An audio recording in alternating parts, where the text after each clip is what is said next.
l'Ukraine est au milieu, mais après c'est l'OTAN, c'est, tu vois, c'est l'UE, c'est tout ça.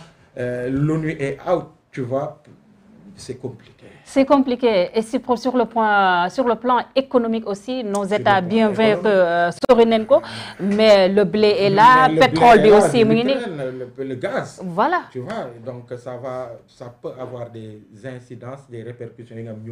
Incidences, est-ce que nous saboté l'État du Sénégal il a renoncé à 200 milliards de francs CFA, baissé le prix des denrées de première nécessité, subventionné l'électricité. Les hydrocarbures. On attend de voir ça. Le régime de Macky Sall nous a habitués encore. Mais attends, mais il ne faut pas être aussi nihiliste aussi. Je te donne un exemple. Pour moi, loolu buñ ko régler lu bari dina wàññeeku ci Sénégalais. Les denrées. Non. Loyer. Voilà, loyer, il faut qu'on en parle. Loyer bi, mais avec tout ce truc qu'il y a eu, mais en tout cas, mu ngi rey d'accord. Franchement, et les salaires ne suivent pas. Qui dit dañuy wàññi loyer, dañuy li annoncé ko en grande pompe, Sénégalais ñu pousser ouf de soulagement, et les salaires ne être en mesure de créer les instruments qui lui permettent de mettre en œuvre. Mais fait qu'on les salaires suivaient au Sénégal en fait. C'est un problème. Et l'autre chose, pire. Les Sénégalais ñu ngi koy jooy di ko jooy lan la léegi ñu ne ok léegi mesure la dernière mesure sur les loyers c'est que ok maintenant il va être clair que pour les avances pour mën a jël kër il faut 2 mois et pas plus. Mais même loolu les agences ak borom kër yi ils sont en train de s'adapter. Ils demandent 4 mois. Ils sont en train de s'adapter. Ils demandent 4 mois. Donc vraiment chat échaudé craint l'eau froide. Loyer bi gis nga njàpp bokk na ci ponk yoo xamante ni xam nga sama maam dafa daan ñëw naan boo ñëwee di secourir si nit bi ñu poignardé nga fekk ñetti poignard ay paaka yi ñu jam ci dënn bi muy baigner dans son sang nga daw si ñëw pour dimbali ko sauver ko pour l'aider entre les 3 poignards xoolal bi mu teg loxom boo moo gën a metti waaw attaque-toi à boobu bi mu teg loxom ci 3 yi attaque-toi à celui-là parce que booboo gën a metti booboo gën a dugg booboo gën a porter. Et la question du loyer, c'est un problème. Sénégalais, ils ne sont pas propriétaires. En tout cas, malheureusement, c'est compliqué. Les enseignants, ils sont derrière. Mais encore que enseignants, ils ont la chance d'avoir des coopératives parfois. Mais nous aussi une coopérative, ça aussi. Non, mais voilà. C'est un groupe. Sénégalais, dans leur globalité, pour moi, vraiment, la question du loyer est et apparemment, le régime de Macky Sall, en fait, devient fataliste, en fait, d'observer son échec sur cette question qui aurait pu vraiment... Mais est-ce que nous aussi, des fois, est-ce que arrange aussi si nous dirigeons? Parce que si ton peuple est épanoui, les besoins, les besoins primaires, ce peuple aussi, manipuler aussi. Est-ce que ça ne les arrange pas aussi de maintenir les Sénégalais dans cette pauvreté extrême? Mais Sénégalais, c'est l'union contel maintenant, mais n'empêche qu'elle de plus en plus et moi quand je vois les dernières élections municipales sama centre de vote au début le matin mais bima démé sama centre de vote voté na fa législative voté na fa présidentielle mais ci local yi dima fa gis surtout des jeunes et tu vois le niveau de participation à des élections locales xawma ndax musoon nañ ko atteindre dans l'histoire mais il est important et je pense que ci législative présidentielle yi day dem crescendo mais même au-delà de ça débat bi le débat démocratique réseaux sociaux yi au-delà de chaque médaille ayant son revers réseaux sociaux yi amna côté bo xamanteni mën nañ ko ñaawlu mais globalement dafa am aspect bi nga xamanteni dafa am solo trop yu ci bari day participer à entretenir une opinion publique forte, critique vis-à-vis des politiques, di yenn ñi et di yenn ndaw ñi. Donc sénégalais sonn nañu naam lolu deug la mais lolu teewut de plus en plus sénégalais ñu ngi yeewu ci yu bari et puis nax leen dina jafe lool gis nga lu mu metti ak lu mu dëgër nga xol nguur gi li muy injecté ci élection yi bu jotee bi mu rek ci xaalis est-ce que tax dañu voter leen pour ñu gagner Dakar non et pourtant les gens ont sorti des moyens à Dakar ci yenn ville yi nga xamanteni dañ ko bëggoon conquérir mais gars yi yeewu nañu dañuy jël parce que seen xaalis la seen xaalisu sénégalais yi la dañ koy jël après bu ñu demee ñu votel ki ñu war a votel yeewu dem voté ji donc sénégalais yi ci loolu am na li nga xamante ni mu boobu mu ngi observé wu mu ngi dem te day gën a law. Voilà. On va terminer avec la politique pour wax li nga xam ne mooy ces élections législatives jàpp neen date bi le 31 juillet 2022 rencontre entre le ministre bi nga xam ne mooy yor wàllum intérieur François Félix Diome ak ñi nga xam ne ñooy représentants des partis et coalitions politiques amoon loon leen ko keroog si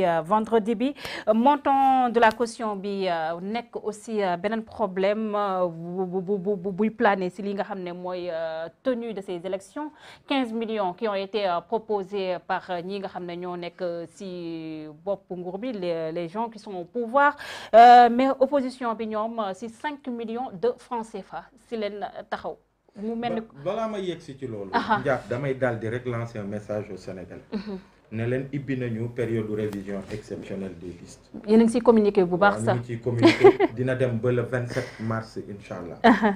que bépp jeune boo xamante ni am nga sax 17 ans waaye 31 juillet dina fekk nga am 18 ans que na nga dem ci commission yi nga xamante ni moom la ñu jagleel. te liggéey boobu liggéey ministère ou de l'intérieur la war a doon. l'autorité ne communique pas. Est-ce que vous êtes payé pour ça? Non, on prend nos moyens, les caméras qu'on a, on tourne chat def ko comédien def kii lii def ay voilà là on a tourné plein de capsules. bi war a jàll ginnaaw suba je pense boobu ça concerne un peu militaire yi nga xamante ni dañu changer de statut. jóge militaire parce que pare nañ service militaire maintenant civil ñooñu aussi war nañ mën a bindu pour que ñu mën a voter législative. Parce que c'est le rôle de l'État. dogguma la Aliou Sané parce que y a un internaute qui insiste sànq ba tey par rapport ak il s'appelle Man Nicolas parce que on vous suit en direct dañuy lire seen ay messages il dit que pourquoi vous n'avez pas fait de caravane de sensibilisation avant les municipales vous êtes resté dans le silence xam naa loolu bëggoon bind pour ces législatives mu mel ni ko moom nekkul di suivre activité Y'en a marre te moo xam ne Y'en a marre état bu Sénégal fayu ko lépp lu muy def rek daf koy def avec ses propres moyens aussi. loolu aussi il faut bien que ngeen communiquer si. loolu la quoi je vois très bien et ça veut juste dire que ay attente la. c'est un citoyen bu foog ni Y'en a marre war na continuer di am taxawaay ci li ni mel. et c'est vrai que ci local yi et ça il a raison. il faut avoir l'honnêteté de le dire local yi defuñu caravane ça il faut le dire.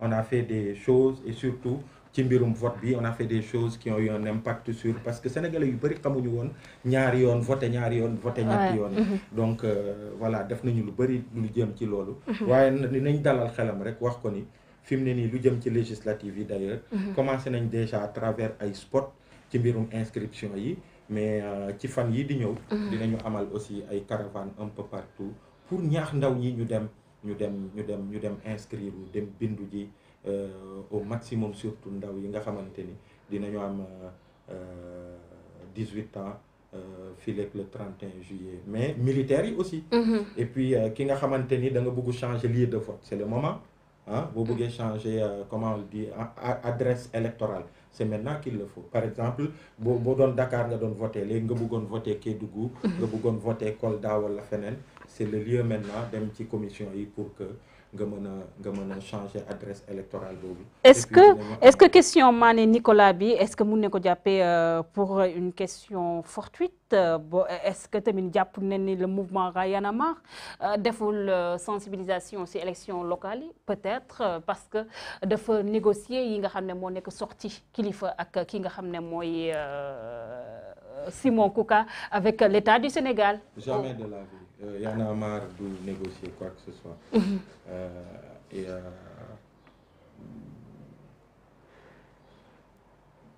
Munoon na am parce que beaucoup l'ont fait dans le passé. Mais ñun dañ ko bañ. Parce que munul nekk kilifa ak Simon c'est des Sénégalais comme tout Sénégalais. bi problème bi amee gis ngeen taxawaay bi ñu ci am et on était très à l'aise sur ce dossier-là. Et on a suivi bi ñu gisee ni nag yëf yi mu ngi xaw a am lu muy nuru bi ñu ko waree dénoncer nañ ko comme on dénonce beaucoup d'injustice dans ce pays aussi quoi. xam nga pour ñeneen ak ñeneen donc non ça ñun non ça am na yi nga xamante ni c'est non négociable. Y'en a marre amuñu alal amuñu bañ nañu dugg ci nguur. bañ nañu avantage bañ nañu leneen ak leneen li ñu am rek mooy suñu ngor ak suñu crédibilité. loolu lenn mënu ko entacher en quoi que ce soit. Et pour preuve, nous avons la même ligne, nous avons... Parce que nguur bu buggee acheter ce silence c'est pour que bul wax et que ngay wax lu ko neex. ñun loolu Macky Sall mënul am loolu ci ñun. benn nguur mënul am loolu ci ñun ci Y'en a marre bu tey ak bu ëllëg. Donc vraiment non.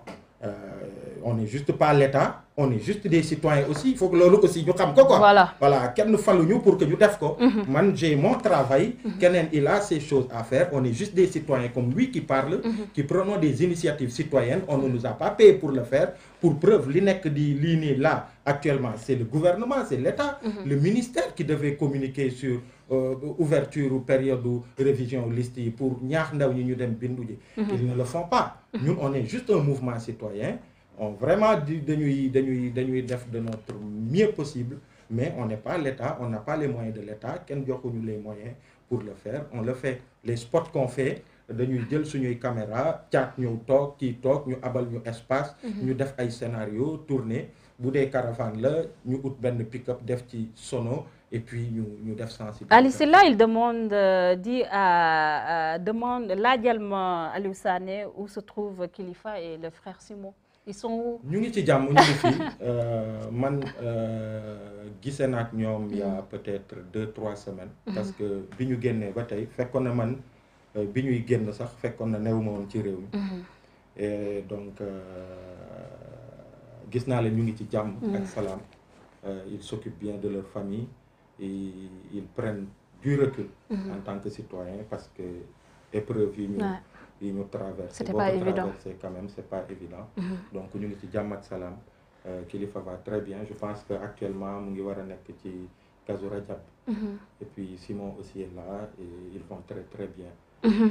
di nuyu bu baax ce frère Kilifeu qui est un grand monsieur di koy jox respect bu mat sëkk ak wàcciwaayam. ñu continuer ba tey li nga xam ne mooy élection yi maa ngi ko wax 15 millions. Donc oui 15 millions. Est-ce que duñu dem ba privatiser li nga xam ne mooy élection au Sénégal. Oui et après qu'est-ce qui se passe mooy dañuy koj yenn initiative citoyenne.